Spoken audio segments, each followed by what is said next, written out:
Okay, so today we're talking about business cards. And the reason we're talking about business cards is because I run this blog called YourBusinessCardSucks.com. And it's a blog, as many of you might have seen it, or might have talked to me, it's a blog about business cards. It's the good, the bad, the ugly, the strange, the interesting, and a little bit of controversy every now and then. When things come up in the media about business cards, I post them. When you guys give me your business cards, I post them. So that's the website. And I really love business cards, which is why I started the site. I think they're great. There's these great little paper trinkets. They have so much of our personality in them, and they tell a story right in this little format. And we collect them, and we trade them, and I guess they're kind of like Pokemon for adults. And especially these days, everyone says print is dead. You hear that all the time. And as soon as someone tells me that print is dead, I say, oh yeah, let me get your business card. I'll write to you about that. And they pull it out. And of course, sometimes they're really proud of it, and sometimes they're kind of ashamed of it, and they sink back and whatever. But they always have a business card. So print is clearly not dead. And in fact, I would say business cards are more important than ever because we are doing more digital work, because we're doing fewer print artifacts. The brochure era is definitely over. But the business card era is alive and well. And actually now we're seeing all sorts of interesting things. We're seeing repurposed, recycled, printed on letterpress. This is a die cut. You're seeing mechanical cards that actually have function. You're seeing all sorts of different materials, plastic, vinyl, letterpress, I mean, all this stuff. And speaking of obsessive, so my obsession with business cards actually goes back to my childhood. And like most of us, we have the gift of hindsight. We could see where our current profession sort of took root. And when I was a kid, I used to collect business cards. Every time we stopped into a bakery or a bank or something, I'd just keep a business card. And I didn't really have a purpose. I just grab one because they're interesting. But I learned years later that my obsession, my tendency to collect things is actually genetic. And it goes back to my grandfather. You'll see just a few. So he was actually collecting business cards. This is kind of about him in a second. So there's a metal one. And my grandfather's been collecting business cards since pretty much when he left home at 16 and he got into business for himself. And he still has most of his business cards, actually, which I'm going to show you. So isn't that great? So this is my grandfather and me. He's got the excellent plaid pants on. And like I said, he works in recycling, and he's worked in recycling my whole life. So this symbol was sort of our religion growing up. And if you work in recycling, just by your nature, you're sort of a hoarder. And you keep things around your office all the time. You can see he's got boxes there with like big seltzer bottles from the 1940s. I mean, he's very disorganized. And I think his collecting led to my mother's sort of OCD, which was transferred to me. So it works out in the end. And for years, this is how he had his cards. You open up a drawer, just cards everywhere. And he knows where everything is. 1946, he went to the conference in Cleveland, he's got a card for it. Econo Lodge in Las Vegas, he's got a card for that. All this stuff. Playing cards from Southwest Airlines, which they don't give out anymore. But he finally got these sleeves. And there's Israel, Korea, everywhere he's been in the world. And he's also kept his own cards.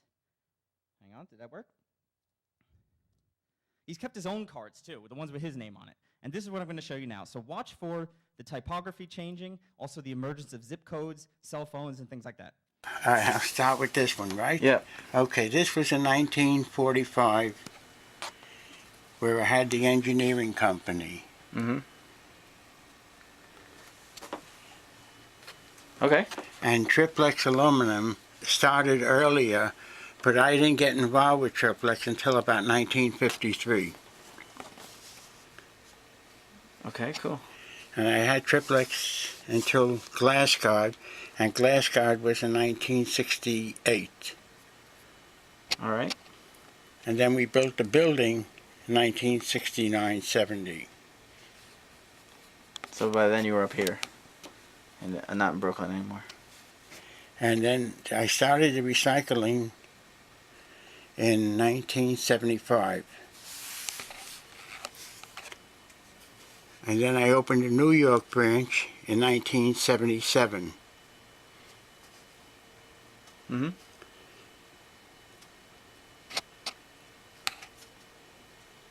This is where it's sort of But wait, this is wrong here.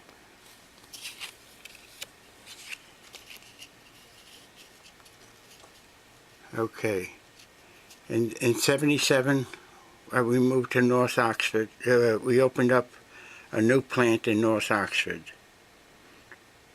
In 1979, I opened up in South Jersey. Yep. In 81, I put together REI Distributors. Okay. In 82, REI Distributors opened up an office in South River.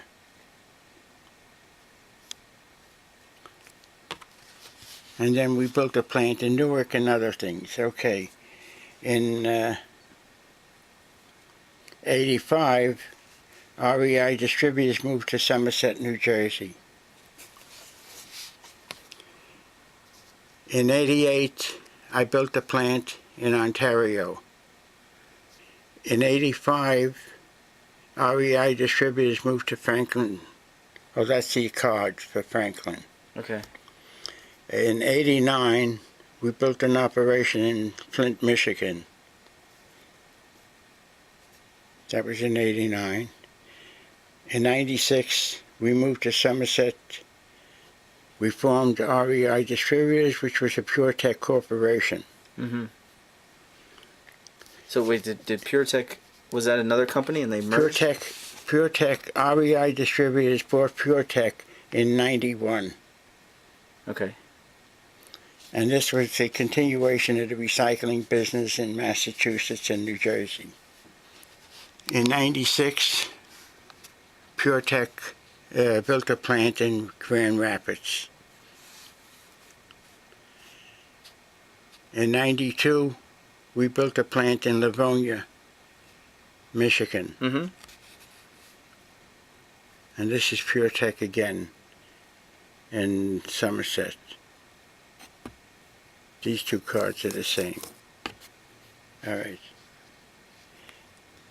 And then in 96, we moved to Richfield, New Jersey. In 96, I put together Concept Systems under Fox Engineering. In 2000, I started the IR operating in Webster, Mass, the office, and then I built the plant. I acquired the plant in Bradley in 1980. And in 2002, I put together IROC Industries. And in 2003, I joined IROC Industries. This is my card for 2003, when I joined IROC into Brighton, Michigan. Mm-hmm. And this card is was 2006. All right. So, 7 more seconds. I think the interesting part there, I went through it kind of quickly, but it's great to see the old cards when they didn't even have a phone number, when it was like President 6, 2121. And then it said Brooklyn 33, that was the area that they lived in, so everything was tracked sort of differently. But that's my grandfather and his cards, and that's why I'm obsessed with business cards, I guess.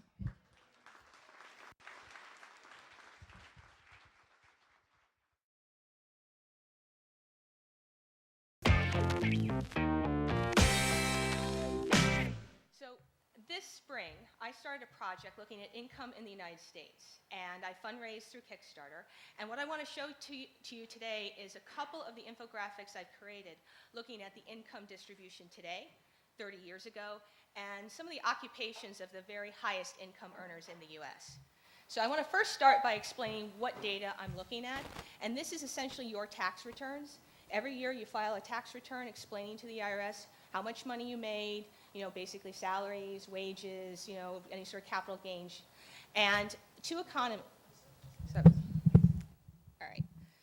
So what I have here is sort of the data from 2008, which is the most recent data I can show. And in 2008, $8.2 trillion was reported to the IRS in income. And this was over 152 million tax units. And by tax units, you have to think of, say, married couple filing jointly or a single adult. And if you take the average of that, you end up with $54,000 per return. Now, two economists, Sayers and Piketty, took this income data from the IRS, and they figured out what was the share of income that goes to different income groups. Different income groups would be, for example, the top 10% earners, the top 1%, so on. So I want to start with the top 10%. Now, in 2008, the top 10% got almost half of the income that was reported to the IRS. And to be in the top 10%, you would have had to have made about $109,000. Top 1%, however, received about a fifth of the total income. And in that case, you would have had to made almost $370,000 to make it into the top 1%. Finally, the highest income group they were able to calculate was the top 0.01%. Now, they received maybe a 20th of the income. However, for that group, you would have to make $1.9 million minimum to make it into that category. Now, to explain a little bit about what that means, I created a scenario. What if the United States had 10,000 people? Each person would represent approximately 15,000 tax units. And in addition, the size of the person is going to represent, in this scenario, the average income for that income group. So, when you look at this example, the square, the orange square, is the share of income for that income group, and that size of the person is going to be their average income. So in this example here, I'm highlighting the 1 out of 10,000. This is the top 0.01%, $9.1 million a year minimum. However, their average income is $27 million. Now, their share of income is about 5%. The next income group down, this is the next 9 out of 10,000 people. They are receiving approximately the same share of income. However, their average income has now dropped to $3.2 million. So now I'm going to show you the 40 out of 10,000 income group. Their share of income, although a little bit larger, their average income has now dropped to about $880,000 a year. And then finally, the 50 out of 10,000. 50 out of 10,000 group has about $440,000 average income, which is about half of the previous income group. Now, what I've highlighted here essentially is the top 1%. Everybody here is earning at least $370,000 or more. But even among the top 1%, the distribution of income is in fact very, very unequal. Now, to quickly fill out the rest of this chart, the next 400 out of 10,000 is an average income of about $210,000 a year, but their share of income is much greater, around 15%. Then the next 500 out of 10,000 have a smaller share of income, and their average income has now dropped to about $127,000 a year. Now, I have essentially filled in the top 10%. So top 10% again, you're making at least $109,000 a year. The final income group, this is the bottom 90%. This is the 9,000 out of 10,000 scenario. Their share of income, as I mentioned before, roughly half of the total income, but their average income is now at $31,244. And just to remind you, we talked about the average income for the entire population being $54,000. So that would be an equal distribution scenario. Now, to talk a little bit about the share of income for the top 1%, Sayers and Piketty were able to calculate their share going back to 1913. So in this case, you can see how the share of income has changed dramatically from about 6% to about 1% over that time period. It's now at its highest. However, the lowest point, the point in which the share of income to the very, very top was the smallest, happened to be in 1975. So what I did is I said, you know what, let me go back, recreate that same diagram for 1975 and see what it looked like.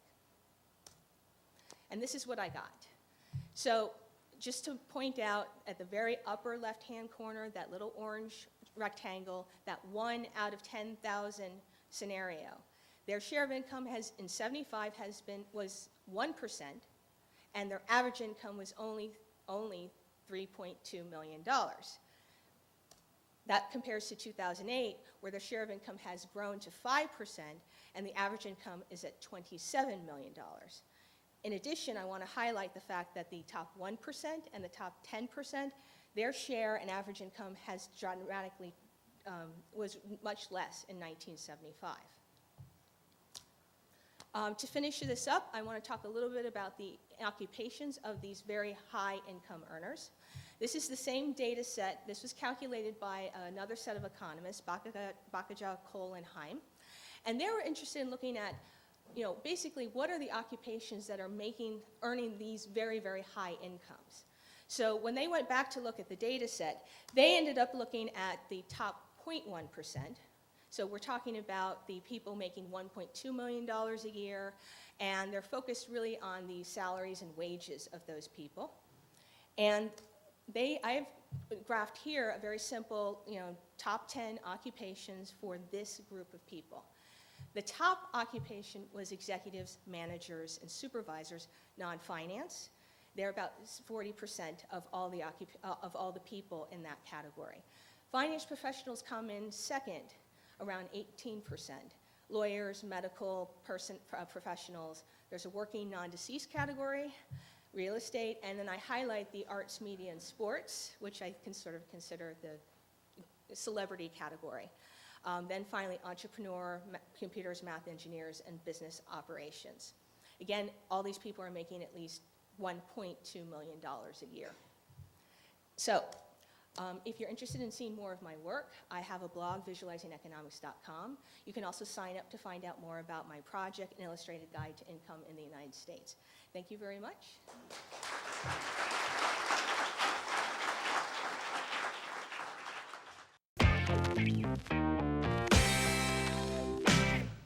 Thank you, Tina. Hi, everyone. I'm Larry. I have a company called House of Legend. We're here in Brooklyn, and we make iPhone and iPad apps. Just like everybody in the iPhone app business, we've only been at this for a few years. And before that, I spent about 10 years in music. I worked as a jazz musician. I worked as a producer, and I worked as a hip-hop recording engineer.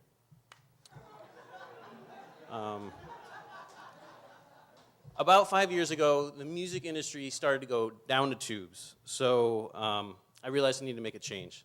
I got back in touch with my computer nerd roots, and when iPhone apps became a thing in 2009, I got myself a book, and a few months later, I was getting paid to make iPhone apps. 3 years later, I have several successful apps in the store, and I'm up to my ears in new projects. So I feel really lucky to have discovered something else in life that I was born to do even more than make music. And there's a key insight that I learned very, very slowly during my time in music that is a huge help to what I do now. And it turns out it applies directly to the sort of work that we all do as skilled professionals. It has to do with people, and it has to do with craft.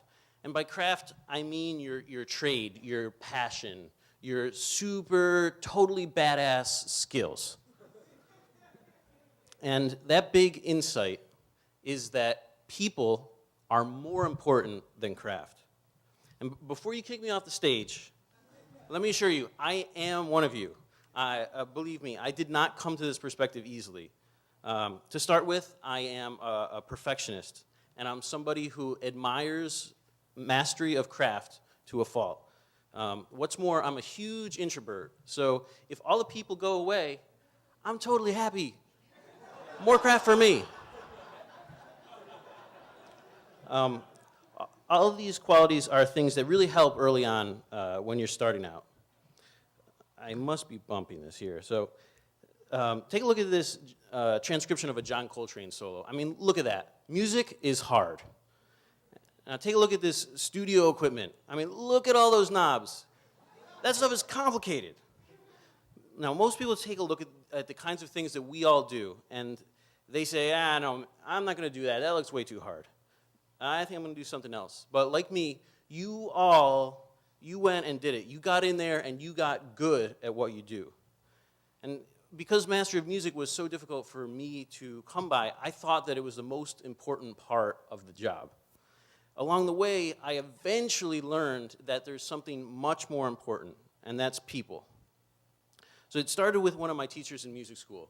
He said, it was in the middle of a band rehearsal, and he stopped everybody, and he said, man, you kids think it's all about being hip and having a lot of chops. Jazz musicians really do talk like that. He said, wait till you get out of school. You're going to find out that the person who gets the gig is the person who knows how to hang.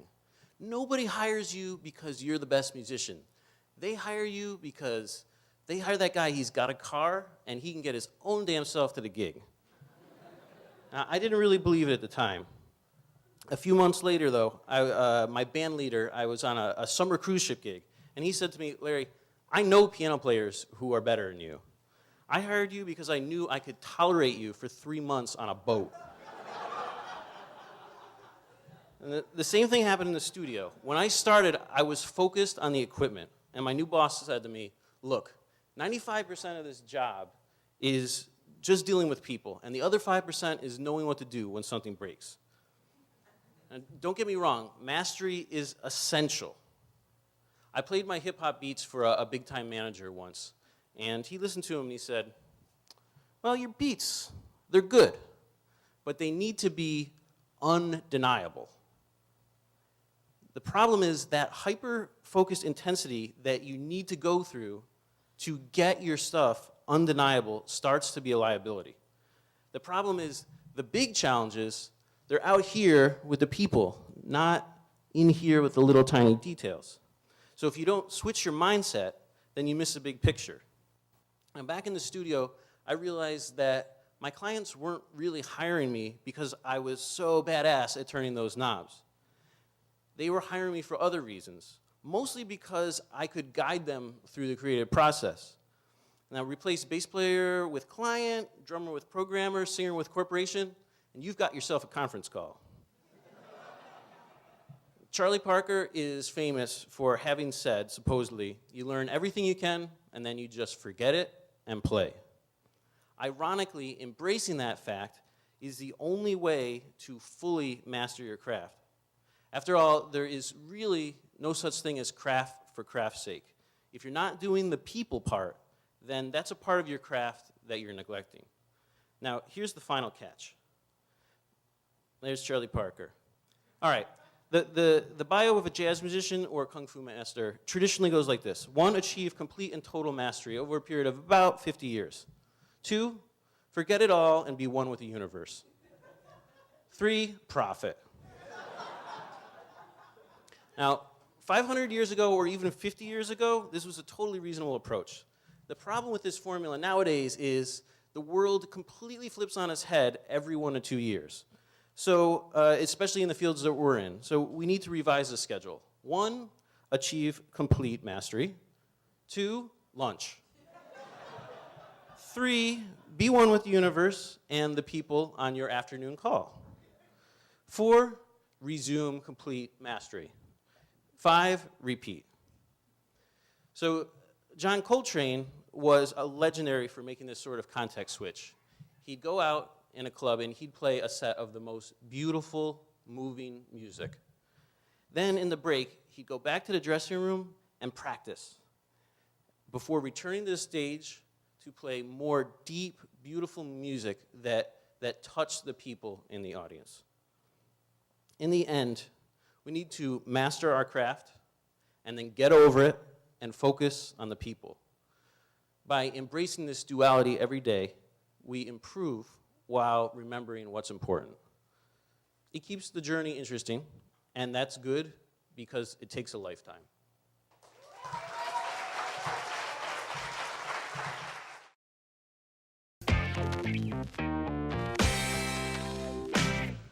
Thank you. Okay, so my talk today is called Make Something Great and Then Sell It to People. So as Tina said, I'm one half of Studio Neat along with Tom Gerhardt, and we make stuff. So last year we released the Glyph. It's a small, oh thank you. It's a small piece of plastic that you can use as a mount to mount your iPhone to a tripod. And it also works as a little kickstand, so if you want to watch movies or FaceTime or whatnot. So this was our first Kickstarter project, and we managed to raise $137,000. So this blew us away and pretty much launched Studio Neat as a company. 6 months later, we unveiled the Cosmonaut, which is a wide grip stylus for touchscreen devices, and comes in 2 colors. And this again was a Kickstarter project, and we raised $134,000. So Tom and I are both designers, and we've kind of been in this area for a while, and we've kind of realized there seem to be 2 approaches to starting a business. So this idea of the startup is obviously a thing. And you typically, there's some kind of investment funds coming in, VC, and it seems that these days there are 2 paths that this can go, and you can either get big, you know, like an Instagram or a Twitter or what have you, or get bought by a larger company. So it seems like it's difficult to intentionally stay small. But there is another option, which is to make something great and then sell it to people. And so how can this happen? You know, what has changed in the last few years that where this kind of shift is occurring, or this trend? So in the past, you might get an idea for something you want to make. You'll probably sketch it out on a napkin or in a sketchbook, and then you kind of hit a roadblock. Mainly for money reasons, but you know, it's very difficult to prototype things. It's very difficult to manufacture things. So there was a roadblock there. But now things are different. So you have an idea, same as before. You sketch it out, same as before. Now we have companies like, you know, Shapeways and Ponoco, where if you're, you know, these 3D printing and laser cutting and all these prototyping solutions that you know, didn't even exist 5 years ago, now make it very financially reasonable to iterate your idea. And then, of course, the next step is things like Kickstarter, these amazing funding platforms to, you know, make your project possible and have the funds to begin manufacturing. So then Premier Source is our US-based manufacturer that we use for our stuff, and we were kind of blown away by how realistic and approachable these manufacturers were. They didn't shy away from just helping 2 dudes that had no manufacturing experience whatsoever. Marketing is also different these days. If you play your cards right and make something kind of cool, you could get lots of free press and not really have to pay for marketing at all. And then, you know, once you have your product and it's built, we have services like Shopify and other things where you can, you know, create an e-commerce store almost as easily as setting up an email account. And then, you know, shipping your product out is obviously a difficult thing, but we have services like Shipwire and Amazon to take care of that. So all of this stuff, it, you know, kind of forms this linear story, and very few of these things existed, you know, a few years ago. So it's kind of a crazy shift. So just a couple examples of some cool things that are happening. This one, I don't know if anyone's heard of this, but it's what I think is kind of amazing about this is somewhat hyperbolic, but it seems like it went from idea to business in like a weekend, which is crazy, and that was, you know, not possible a few years ago. Here's kind of a recent example, a little bit different, but Louis C.K. is a comedian, and he released a 1-hour comedy special independently to download DRM free for $5. So basically what's happening is there's this idea of people making stuff and people buying stuff.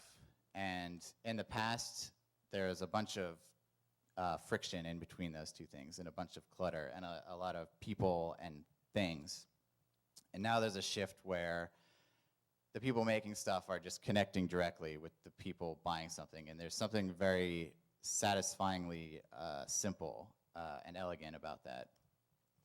So I'll close here with a quote from Yancey Strickler, co-founder of Kickstarter. "A good idea, well crafted and pursued with passion, doesn't need a gatekeeper's stamp of approval to succeed." So that's it. Thanks.